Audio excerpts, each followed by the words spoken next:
Okay, continuing on with these proofs. So the sum of the squares, the lengths of the diagonals of a parallelogram. So what does that mean? Let's draw a parallelogram. And let's call it A, B, C, D. So the sum of the squares of the lengths of the diagonals. What does that mean? Okay, so the diagonals are what? The diagonals are BD and AC.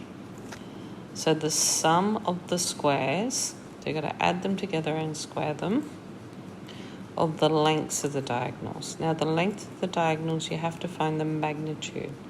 That's what they mean by the length. Okay, the length of the diagonals means you have to find the magnitude of them, and that would be their size. So if you add those together, what's the next part of the proof say? The sum of the squares of the length of the diagonals is equal to the sum of the squares of the lengths of the sides. So the lengths of the sides would have to be, if you had this, it would be the magnitude of that. BC, that would be the magnitude of that. Okay, this is DC, we want the magnitude of that, and ADC, we want the magnitude of that. So this is going to equal, if you add up those sides and you square them, by adding them up and squaring them, then that's going to be the same as if you added up the diagonals and you squared the diagonals and did the sum of those. Okay, so we're going to start just by, let's just let the sides, like let vector AB equal A, and this will equal vector DC. And let's let vector AD equals B, and this will equal the opposite, which is vector BC. Okay, so that one's B, and that one's B, and we're calling these A and A. All right, so let's just look at the sum of the squares of the sides. So that would be the magnitude of A squared, because that would be AB. That's the first one. Yeah. So you got AB, and then we've got BC, and then we've got DC, and we've got AD. So just going to go around the outside. So B squared plus, and then we're going to go DC, so it's squared, and then we're going to go AD, so that's squared. So we're going to add them all up. So we've got two lots of the magnitude of A squared and two lots of the magnitude of B squared, which is two lots of A squared plus B squared. Okay, so I've done the left-hand side. Now let's do the right-hand side, which is the diagonals. Now, the diagonals, we're looking at the sum of the diagonals. So I've got BD squared plus AC squared. So we just need to find BD using the triangle rule. So if we look at BD, there's BD. If we start at B and we trace around the tail, we go backwards on A and forwards on B. You can also just do head minus tail, because that's going that way. So that would be, that's B minus A squared.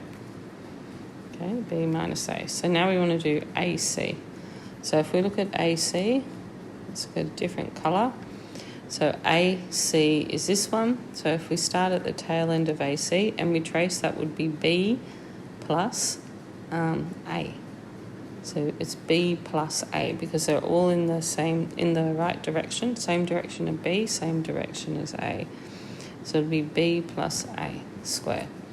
Now, there is a rule that says the magnitude of A squared equals A dot A. So you can apply this here, because this is B minus A squared. So we can go B minus A dot B minus A plus.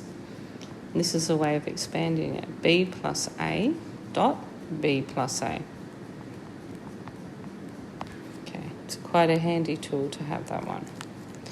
Okay, so now we open these up. So this is like perfect square. So it's B dot B plus, or actually it's minus, because it's a negative in the middle. So it's minus two lots of B dot A plus A dot A. Okay, and then plus, now we're going to do this one. So we did that times that, and then 2 times the middle. So this is that times that, and then 2 times the middle. plus 2 lots of A dot B, and then plus B dot B. Okay, so the 2B dot A minus 2B dot A plus 2A dot A, they cancel out, and you get 2 lots of B dot B, and then you get 2 lots of A dot A, which is 2 lots of B dot B. Just to make sure you can see why, so you've got a B dot B here and a B dot B here, and then we have A dot A here, and sorry, you can't see there's the other A dot A. Forgot to put it in. So that would have been plus A dot A. I thought I had that on there because we had to do this A dot A. So the A dot A's, they'll cancel. There'll be 2 lots of those, and the 2 middles will cancel out. Okay, so you go plus A dot A. All right, and now A dot A and B dot B are the magnitude of B squared plus the magnitude of A squared. If you look at the left-hand side, which was up the top there, they are now the same thing. So therefore, the left-hand side equals the right-hand side, and that's proven. So the sum of the squares of the magnitude, or the length around the outside, is the same as the sum of the squares of the diagonals. Okay, so proof number 4. The angle on a semicircle is a right angle. Okay, so let's just put this angle here on the semicircle. Let's call it ABC. We'll call it O is the centre of that circle. So we want to prove that angle ABC is a right angle. And one of the best ways to do that as a method would be to prove that the dot product, which is AB dot BC, equals 0. So that's where we're going to work with. Now, let's let OA equal A, so that's A, and that would mean that's going in that direction. Therefore, that means that CO would also have to equal A, because it is a radius and it's going in the same direction and it has the same magnitude. Okay, now we'll just put a line up here, and I'm going to call that OB, and we're going to give that a name. We'll call that B. Okay, that is also a radius, and it's going in that direction.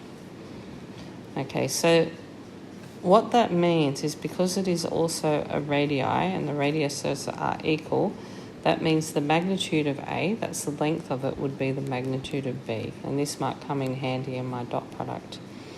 So let's find BA using the triangle, and we'll also find BC using the above triangle. So we're first going to find AB, and we're going to use this triangle, and then when we do the other triangle, we're going to use that triangle there, which was OBC. Okay, so BA. If we put the arrow on BA and we trace, we start at the end, that would be minus B plus A. So minus B plus A, so it's just A minus B. And then when we go to BC, so let's go to BC. BC's here, put the arrow on it. The tail is there, so it's minus B and then minus A. So minus B minus A. Okay, so you're going backwards on that. So now let's go BA dot BC and let's see if we get 0. So that's A minus B dot minus B minus A. Okay, now you could actually just factorise out that negative there. That's totally possible. It's just a scalar. And by factorising that out, or even taking it all the way out as a factor of minus 1, you can do that because it just makes it neater. That means that this would be the difference of 2 squares. So it's A dot A minus B dot B. It just makes my life simpler. You could also do that times that times that times that. So you get minus 1. Now that's mod A, or the magnitude of A, sorry, minus the magnitude of B squared. That's using that rule. But the magnitude of A equals the magnitude of B because they're radii. So that means it's minus 1 times. They're the same thing. So when you subtract them, I'll make that an A, sorry, you're going to get minus 1 times 0, which is 0. So therefore, the dot product BA dot BC equals 0, and therefore angle ABC will equal 90 because the dot product is 0. Okay, so we're just going to prove that that if you have a right angle triangle, that the magnitude of A squared plus the magnitude of B squared equals C squared. Okay, and that's given that ABC is a right angle. So we're going to let AB equal A and BC equal B. Okay, so we know that because angle ABC equals 90, then A dot B equals 0. Okay, so if that is 0, A dot B is 0. What we're going to do now is we're just going to look at AC, and AC is equal to C is going to be equal to B minus A, because if you trace around the outside of that triangle and you start at the tail of C, it would be minus A plus B, so that's why it will equal B minus A. So if we look at what we're trying to prove here and we look at the right-hand side, the right-hand side is the magnitude of C squared, which is B minus A magnitude squared. So that's equal to B minus A dot B minus A, which is equal to B dot B minus 2 times A dot B plus A dot A. Now A dot B, because it is a right angle, A dot B is equal to 0. So therefore this is B dot B minus 2 times 0 plus A dot A, which is the magnitude of B squared, that's 0, plus the magnitude of A squared, which, if you look at what we're trying to prove up here, which is this one here, we're trying to prove that the magnitude of B squared plus the magnitude of C squared equal A squared equals C squared. So if you square the sides and add them together, you get the square of the hypotenuse, which is C. And that there will equal the left-hand side, so that's proven. Therefore, if it is a right angle, then when you add the sum of the squares of the sides, you will get the sum of the square of the hypotenuse.